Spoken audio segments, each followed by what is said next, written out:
Kama umewahi kusikia tangawizi ni the best dawa ya maumivu, it's absolutely correct kwa 100%.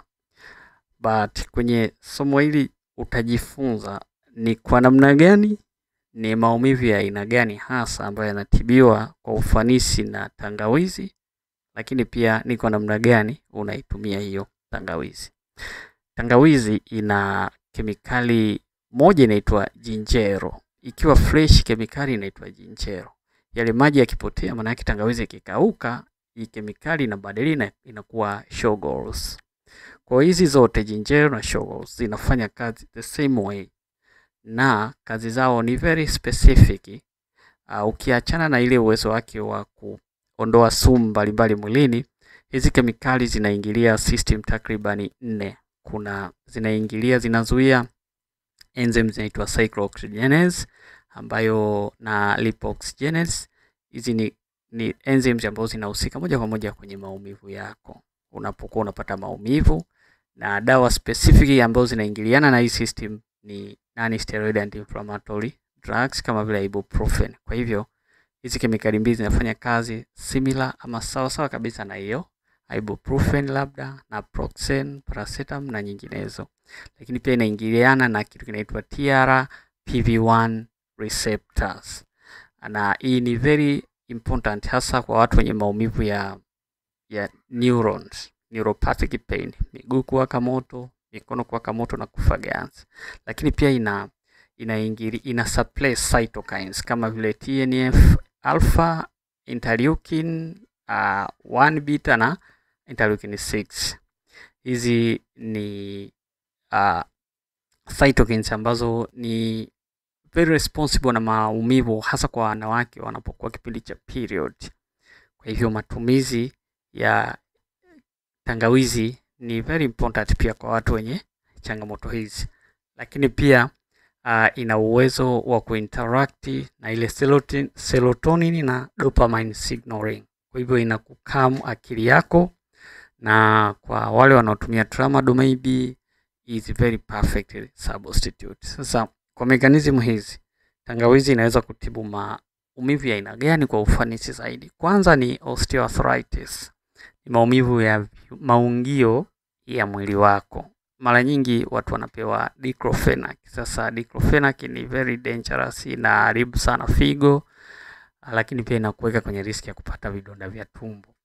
So kama uko na haya matatizo kama osteoarthritis, kwa sababu ni matatizo sugu na ni ya muda mrefu na yanaambatana maumivu every day, sio sahihi kutumia diclofenac all the day. Unaweza ukaswitch on kwa tangawizi.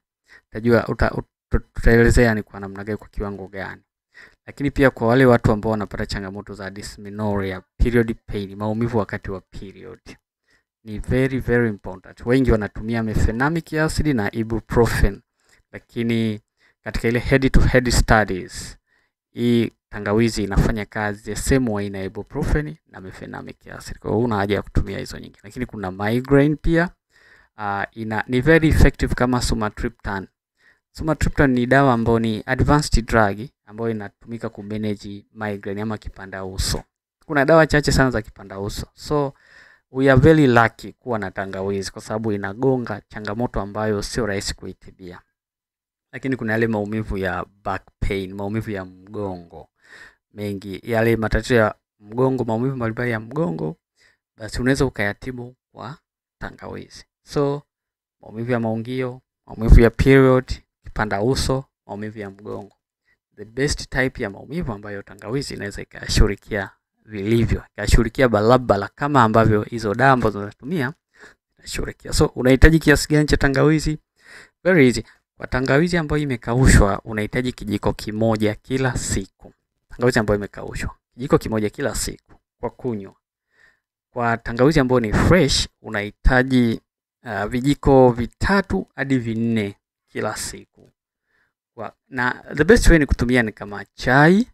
Lakini pia uzuri wa hizi kemikali ya ginjero, kwa zile ginjero ama sugar ni stahimilivu kwenye joto. Kwa hiyo unaweza ukatumia kwenye chakula, unaweza ukatumia kwenye chai.